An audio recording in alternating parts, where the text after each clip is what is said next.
Have you been a woman that has been hit with some targets of life that has caused you to be angry, caused you to live in regret, caused you to deal with some shame? Well, this episode is for you because let me tell you right now that anger, that regret that you're feeling, that's not who you are. God wants to show you who you are as a new woman in Christ. So stay tuned and be blessed by this episode. Dunamis, dunamis woman. Dunamis, dunamis woman.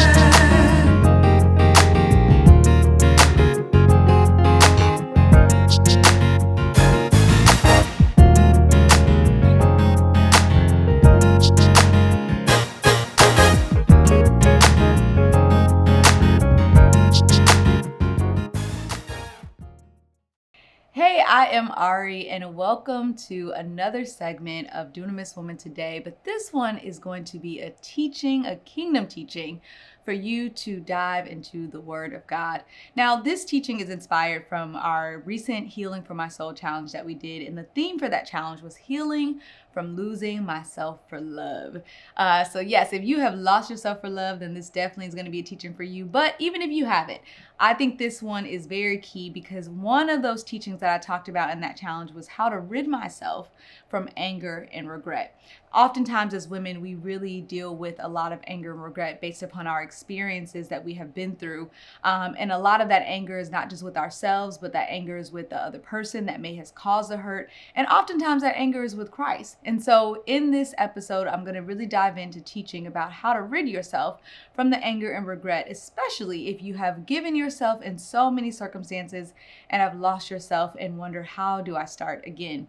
Before I dive into it, this was important for me because as a believer, I really live a life where I sacrifice my life for Christ, my body, my mind, my giving. I really believe that God has created me as a unique individual for his kingdom. And so when I'm giving of myself to individuals, whether that's through love, whether that's through my mentees, I give my all. And I always tell someone, and encourage you to give your all to a human being, that if anyone ever walked out of your life, you didn't hold anything back. However, you still can end up getting hurt because someone cannot embrace who you truly are, making you feel unseen, making you feel not valued, making you feel like you're taking for granted because they don't really understand that the love that you're giving is not just because you feel this this philos, brotherly love, or this romantic love, but you really loving out of the agapeo love of Christ, the unconditional love that you should give to mankind. And as our fleshly human beings, when we go through experiences, we sometimes quench ourselves and want to now rid ourselves of these traits that make us who we are. And we allow anger, regret, and shame to creep in, and it takes you from the essence of who you truly are. And here at Dunamis Woman, we are always about healing, and therefore when we experience things in life that are going to hit us, because they are, how do we respond? A Dunamis woman responds accordingly to who God has created her to be. She has the responsibility and the ability, dunamis, to respond to matters. Many women who do not understand the love of Christ, who do not understand how to go through experiences, who have not went through a healing process, they respond out of their hurt. They respond out of their pain. They actually don't even take on responsibility, but they take more of a spite or a vengeance or enviness towards things that have hit them in their heart and heart. And so we're going to dive into this because it's so important to rid yourself of this anger and regret and to adopt a new mindset of how experiences come. So one key thing that we learn in this challenge, and I'm going to give you all this nugget, is myself means wisdom. We learned about me, myself, and I, but I just want you to take this one nugget and know that myself means wisdom, meaning that as I'm learning more about myself, I am gaining wisdom within my mind that is going to give me insight on how to minister and administer myself, my wisdom, to people that are around me, and how to use my wisdom. So when I'm talking about how to rid myself from anger and regret, I'm also talking about how to rid my wisdom from anger and regret, because every time you fester anger and regret in your soul, you're inevitably punishing the wisdom, the mind of Christ within you. As I mentioned, when I love, I'm loving out of not just my flesh, but out of the mind of Christ and how Christ has given me instructions on how to love. So when I allow that anger and regret to keep in, now I'm punishing this wisdom and I'm saying, well, maybe you weren't wise. Maybe you were a fool. Maybe you were stupid. Maybe you didn't know what you were doing. You see how I'm just like completely diminishing the wisdom that God has given me. And I have to rid myself of this anger and regret, because the wisdom that God has given me is truthfully my power. It's truthfully who I am as a woman. All right. So we're going to turn to Ephesians 4:17 because I really want to break down the difference between the old versus the new you. When we get hit with anger and regret, we can respond out of ways as women that are vicious. Let me just say that. All right. And I have been one. When I have felt like I was taken advantage of, not understanding who I really am, still going through my healing process, going through certain experiences, my mom used to have to teach me over and over again how to use wisdom, how to stand, how to respond. And y'all know in your flesh, you easily, when someone hits you a certain way, you could automatically start cussing the person out, being angry, going off. I mean, angry with your words, angry with your countenance, angry with your looks, because this person has hit you in a certain area. And this is how I would say most females of the world respond. Now, it's our job to govern our flesh and still be angry, but how do we respond? So I'm going to read Ephesians 4 verses 17, because Apostle Paul, was really talking about the Gentiles, and there were certain Gentiles who were, he was trying to bring unity between the Gentiles and the Jews, but there were some Gentiles who were just living their own life. All right. Because there was division between the Gentiles and the Jews.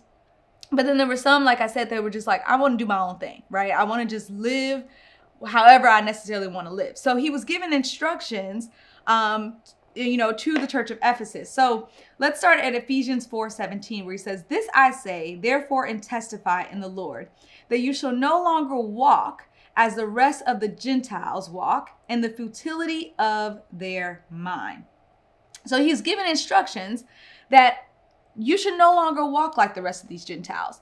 I'm letting you know that as a woman, despite what your group of friends, your circles, who you're around, many women around you, based upon being hurt in any capacity, are going to respond differently and walk differently than you are. So in this case, you have to know that because you have a love for Christ, and because you are a woman that's striving to be a kingdom woman, a healed woman, your walk has to be differently. Okay. And so he's saying, don't be like the rest of the Gentiles, walking in the futility of their mind. Futility means vainness. All right. Walking in the vainness of what you carry. So this old you, or what I would say the rest of the world, typically when we experience anger and we want to rid ourselves from anger and regret, when we fester and we feed that, we inevitably cause ourselves to become more vain. How could this happen to me? Do they not know who I am? How dare they insult me and my intelligence? So you see how this anger is festering, but it's also causing a vain sense of mentality, because it's like, how dare they, right? Like, it's elevating yourself to a whole nother mindset. And that's what anger does, because it wants you to walk in this futility of your mind. And so he says, don't be like them. Don't walk in the futility of they walk in the futility of their mind, having their understanding darkened, being alienated from the life of God because of the ignorance that is in them, because of the blindness of their heart.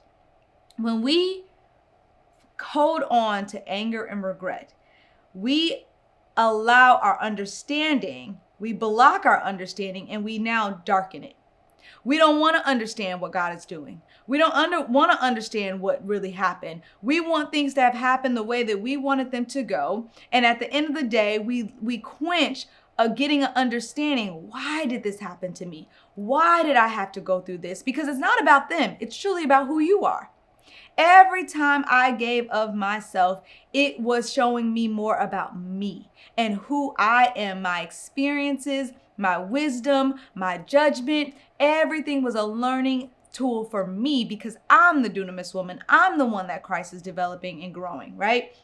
And so when you allow that understanding to be darkened, you alienate yourself from the life of God, and you now inevitably couple yourself with the life of this world, which is why, when I had a lot of things hit me in my life and my experiences, especially with men, my friends used to always say, well, Ariel, we don't like him. Or Ariel, we going to cast him away. Or you don't need to do this. They wanted me to walk the life of what they typically walk, right? And not the life of God and the life that God has given me and the journey and the path that he has set me on based upon who I am and my purpose. Okay. And so they're alienated from the life of God because of the ignorance that is in them.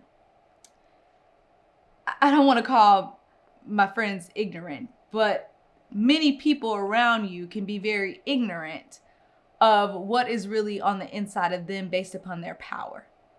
And so when you alienate yourself from the life of God because of the ignorance that is in you, you basically become, which is talking about the blindness of your heart. You don't want to have any knowledge. You don't want to have any wisdom. You carry a certain level of ignorance of who really God is, of really how God has taught us how to love, how God has taught us how to be woman, how God has equipped us to be able to administer his love. So you walk thinking you're vain and in your futility of your mind, thinking you're wise, but you're really ignorant. You're ignorant to the principles of God and what he has given us to be able to follow, which is really where your harvest lies, really where your promises lie. So when you go off and you do your own thing, you're really living in the ignorance that's in you and being blind to your heart, okay? So the old you, this version of how you could typically respond to anger and regret, you could become vain. You could block understanding. You could isolate yourself from the life of Christ, and you become cold-hearted, right? In your heart, because now I have this blindness that I don't want to do that again. I'm not going to love again.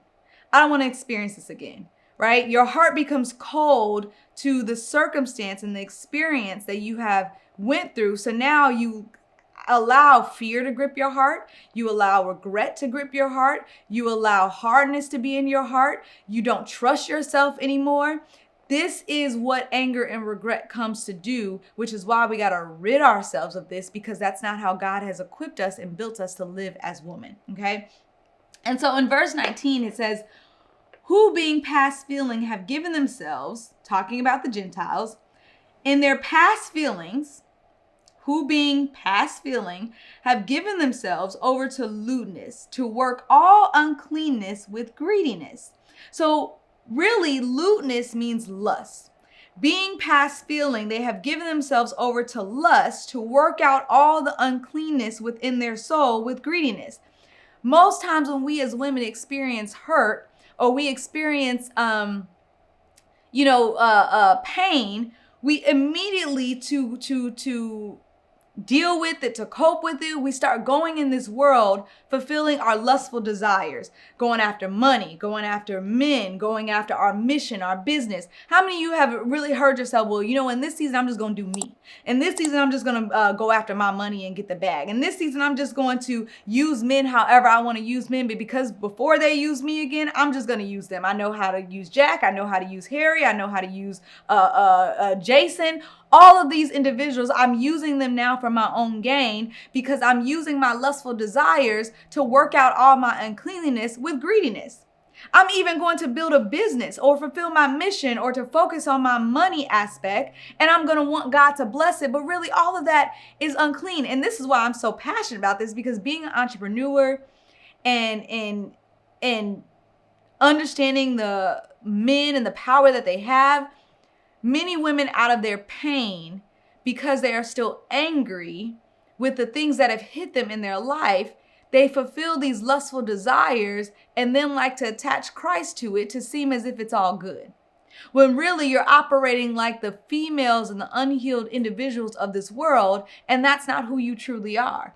And so this is so important because for me, I had to learn how to shift my mind and really adopt something new. I couldn't be like the rest of this world. I couldn't operate and continue to keep operating like my old self because all of what I'm saying right now, I have done. And I have justified that it's okay because of my experiences, what has hit my life. But this is the old me. And I want y'all to put that in the comments below, the old you. That old version of you, the way that the world operates is not going to produce anything new in your life, right? And so this is where we're going to go to the new you, all right? So in verse 20, he says, but you have not so learned Christ. So if you're operating in these ways like the Gentiles, you have not so learned Christ. Many of us have a love for Christ, but we don't want to learn Christ. To rid yourself from anger and regret and to gain wisdom is to learn Christ. By learning Christ, that means I have to now live like Christ. I have to learn who this man was. How did he operate? What was his being? Because I can operate in my own self and I can say I love Christ as much as possible. But that's not me sitting down and learning who he is. That's not me learning his ways, learning his mindset, learning the way that he operated. Do you know that many people misused, abused, didn't value or misjudge Christ? And he could have festered his soul with so much anger and regret and frustration and irritation and retaliation, but he had to operate in who he was because God sent him as the son, and he was here as the first living flesh to walk out the love of God. And we got to learn, how did he stay in his posture as Jesus? How did he continue to stay in this vein and continue to administer the love of God that's on the inside of him? So we could love Christ, but there's a whole other different standpoint when you want to learn Christ, all right? So that's why we're going to go on this newness, all right? Put new in the comments. If you want to be a new individual to rid yourself from anger and regret, what do we have to do? He said, but you have not so learned Christ, verse 20, but in 21, if indeed you have heard him and have been taught by him as the truth in Jesus, that you put off concerning your former conduct, the old man, how you used to respond, which grows corrupt according to the deceitful lust. And in verse 23, and be renewed in the spirit of your mind. The first step to ridding yourself from anger and regret as a new woman is to, one, renew your mind. Be renewed in the spirit of your mind, how you think about certain things. Anger and regret wants us to really throw so much targets of vengeance, spitefulness, just distaste at everything that has hit us. But if we really learn how to renew the spirit of our mind, we start looking at things that have come into our life from a different lens and embrace those experiences because it has really taught us more about who we are, okay? So it's developing a qualitative way of thinking. In verse 23, it says, and be renewed in the spirit of your mind. In verse 24, and that you put on the new man, which was created according to God in true righteousness and holiness. Anger and regret wants you to not know your true identity.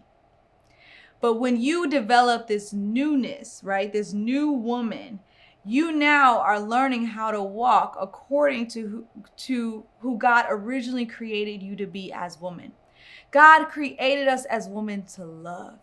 He created us as women to have a heart of giving, knowing how to administer it with good judgment, having discernment, but he has created us as women to birth and to give life, not just from a natural standpoint, but give birth and give life to men's visions, to their ideas, to the world.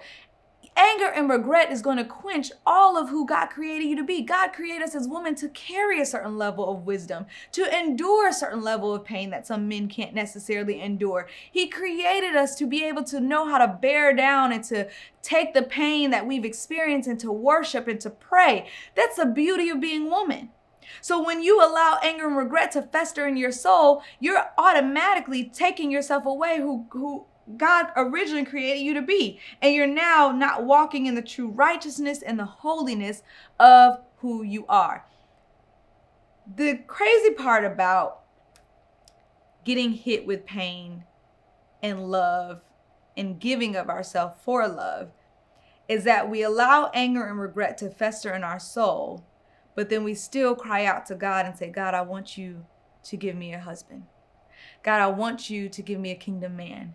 God, I want you to give me a kingdom marriage. God, I want you to give me children that I can rear and love and develop and grow. And we ask God for these things, but we still carry all this anger and regret in our soul.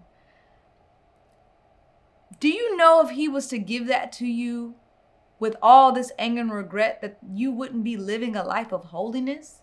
You wouldn't be living a life of righteousness? It's kind of an oxymoron to carry all this anger and regret and then still want God to bless us on top of that. There's a work that you have to do that has to be done to rid yourself of this so that you can walk this life of righteousness and holiness and not harbor all this past pain and these experiences, so that he can send you something new, not based upon the old you, but God, send me something new based upon the new me. That I can embrace these experiences because they taught me more about me. And as I learn more about myself, as I gain more wisdom, I can be able to grow and receive and regard, and to also be a good steward of what it is that you are giving me. Okay. So to rid yourself of anger and regret, we're going to go to Ephesians 5, verse 15, because we got to learn how to walk in wisdom. Okay. So in verse 5:15, it says, see then that you walk circumspectly, not as fools, but as wise, redeeming the time, because the days are evil. As long as you hold on to anger and regret, you are prolonging the timing of God has for you. And you're at a season of your life where you got to redeem the time. You got to be wise, because after the things that the enemy is going to bring your way, I got to be wise as a serpent, but harmless as a dove, meaning that I'm not going to allow the things that have come into my life that even God permitted, because I don't put everything on the enemy. God permitted hurt to come my way. God permitted this man to be in my life. God permitted me to love this man so that for where I'm going, he could equip me and he could develop me for this next season of my life, because it's not about him, it's about who I am.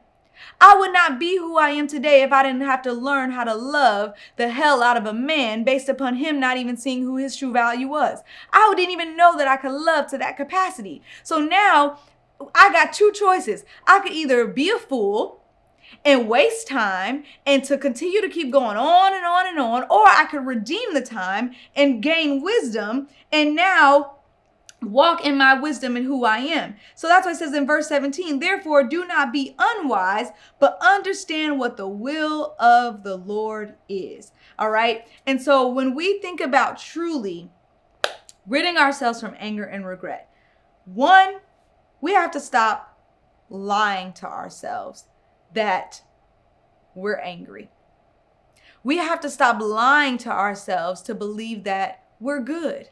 We had to admit the truth that we have been through some things, and God, I want an understanding. God, I want you to show me why. God, I want you to be able to mold me through this process, through this healing journey. But when we lie to ourselves and say, well, we good, I'm just on to the next one, or whatever the case may be, that doesn't give us an understanding. The second thing is we have to learn how to still speak truth. When you want to punish anger and regret and you want to walk in wisdom, I had to learn how to speak truth based upon the situation that has hit me, that has hurt me in certain areas of my life. The truth is I did love. The truth is I still love out of Christ. The truth is that man was a great man. I don't allow his experiences to be able to say, well, you're just a dog or you're just down and wrong. No, he does have greatness on the inside of him. I can still respect that individual. I can still speak highly of a children's father, because at the end of the day, that's the truth. Anger and regret wants you to speak lies. But the truth is that that man has a great mind. The truth is that you're a woman that knows how to be able to love and to support and to be able to give. That's who you naturally are, okay? Third thing is be angry. No one said that as a Christian, as a believer, that we can't have anger. We just have to have righteous anger. Anger not towards the man, but anger towards the enemy. The enemy wants to bring division. The enemy wants to bring strife. The enemy doesn't want to see man and woman together. So I got to be angry, not just with my own self, but I got to be angry at really what the enemy is trying to do on a bigger picture scale. But truth be told, in your own individual flesh, you can be angry. Anger brings me to the face of the Father as long as I'm channeling my anger in a wholesome, righteous way. Y'all know there's been many times I done had angry conversations with myself in the mirror. And those conversations have been the best conversations. I just knew how not to act upon that anger out of a place of unhealed areas. And I bring that anger for me to be able to come to God, wrestle with God, but know that I'm not wrestling to where he can't do things within my soul, but I'm wrestling with him because at the end of the day, I want him to heal me on the inside. I want him to do a mighty work on the inside of me. I want him to build me back up to trust again, to build me back up to love again. So anger is going to be a part of my emotions. But at the end of the day, I know how to administer that anger in a righteous way so that God can do a work on me, but I'm not holding on to that anger and coveting that anger to where it's a part of me. I'm wrestling to get that anger and to rid that anger out of my soul. And in order to do that, I got to admit that I'm angry. I can't just falsify things and say, okay, I'm good. All right. And so when it talks about walking in the wisdom, I'm going to close on this note. We have to, one, to rid ourselves, consider the circumstance. That's what circumspectly means. It says, see then that you walk circumspectly, not as fools, meaning consider the circumstances. Where were you in this season of your life? Consider the fact that in order to get to the next phase of your life, that God had to send this experience for you to grow, for you to develop, for you to know your capability, your ability, so that you can get to this next season of your life. I got to consider the circumstances that if I say I want to ultimately be the best version of who I am and I want God to use me, then that means that God has permission to interrupt anything in my life for me to grow and to develop in wisdom, for me to be able to elevate to another level of thinking. All right. Second thing, we talked about redeeming the time. All right. Regret keeps you from thinking that you lost time. But when you rid yourself of regret, you develop a mindset of now I'm here to redeem the time. I'm here to redeem what the enemy tried to steal from me. So the more that I heal, the more that I pursue healing, the more that I gain wisdom, that's me redeeming the time, that I'm not repeating the same cycles or going into situations out of my unhealed and painful places and prolonging the purpose and the promises that God has for me. All right. And as he said in the last scripture, verse 17, therefore do not be unwise, but understand what the will of the Lord is. I'm going to close on this note that I truly want you to recognize and understand what the will of God for your life is and to hold on to that. Your experiences that you go through equips you for God's will. God's will for my life is that I shall be loved.